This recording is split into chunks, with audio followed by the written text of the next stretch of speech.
Welcome to Lettering Logo.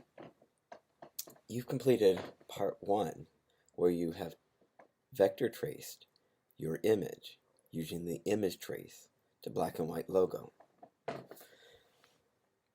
We have a couple of tools that you're going to be getting used to. The select tool, and we know our select tool will allow us to select a whole image. There is the direct select tool, and that tool will allow us to go to anchor points. And with anchor points, we can redraw our shapes. And within our direct tool is the group select tool, which is what we're using on this project. It'll allow me to select an object and move it around. One of the tasks here is I can take my object, shortcut V, which moves me to my select tool automatically without having me go all the way to the top. Let me show you that again. I'm going to go to my direct select tool, select V, which then gives me the ability to resize, or if I needed to, A is the shortcut for our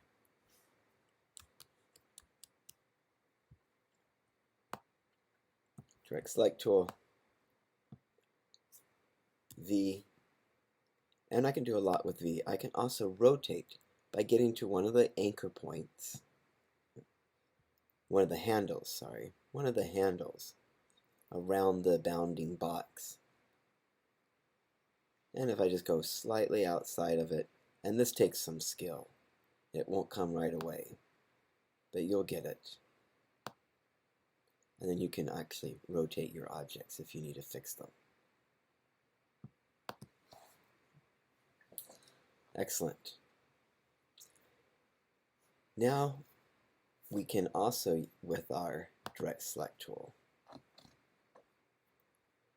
go in and we might need to clean up any of our letters or spacing that we might want to fix. I'm going to just move that F just a little closer. Maybe make my G a little closer.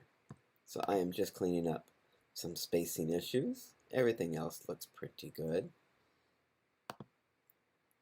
Invent, I would. I like it. Okay. Now that we have our lettering, we can make it smaller.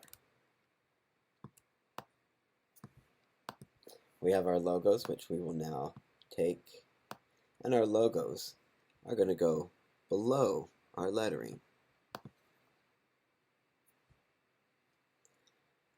They should be smaller than the lettering itself up here, so I'm going to make mine just a tad bit smaller. And then I have to do some work on them, such as removing the stroke. So objects can have a fill and a stroke. To remove the stroke, I'm going to click None. I'm going to click None, and I'll click None. And I notice that I'm just going to put mine back in, make this a little smaller, just to make sure it works. Then I will, if you haven't, I'm going to group them so that I can move them much easier. And this is with our names. And you can use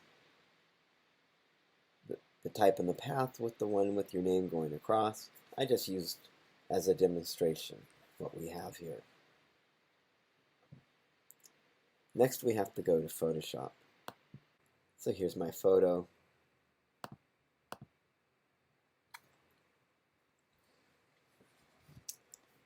And I've made it black and white. I'll need to go save it. I'm going to make sure I have saved mine. And I'll put it in my pictures. Okay. And give it a name. It's going to have the PSD, which is the Photoshop. And we'll save it in my pictures. Okay. Now back in Illustrator, I need to go to File, Place. And then I'm going to look for my pictures, something that I called me.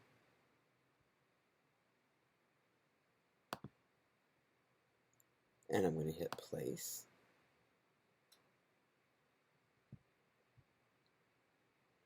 And when I get it, I can draw the size I would like it. So I will make it as big as my page.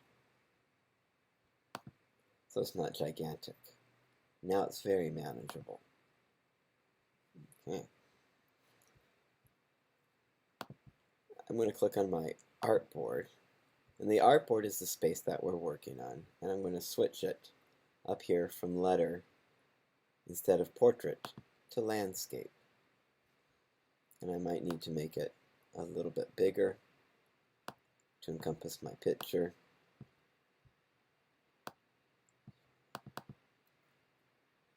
I'm going to double click, and now I have it. Now it's simply taking your artwork from your hand lettering, and we're going to move it over. I like the bottom left hand. If I click on that and I scale up holding my shift key,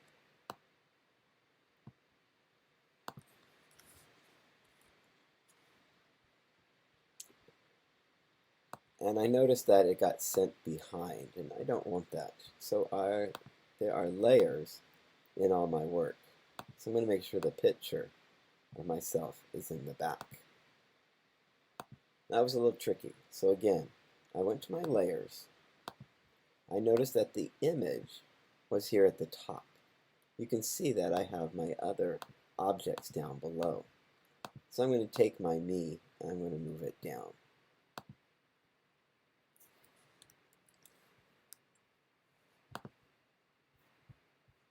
Now the other aspect of layers is I want to lock the picture of me so it doesn't move. So I can just work around the picture. We're going to go into coloring in part 3. But suffice to say right now, I just want to pop this out. So I'm just going to give it some quick coloring.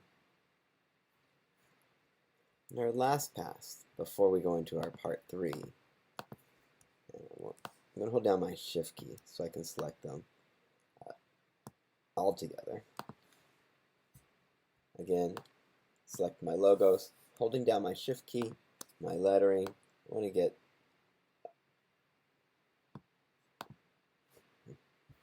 now we're going to come to our line tool. And from your heart, we want to give it a color. We'll do red as well. And then the stroke up here is how thick it is. So we want this to be fairly thick. And there's my stroke. I'm going to do a second one, and we'll do 3 of these.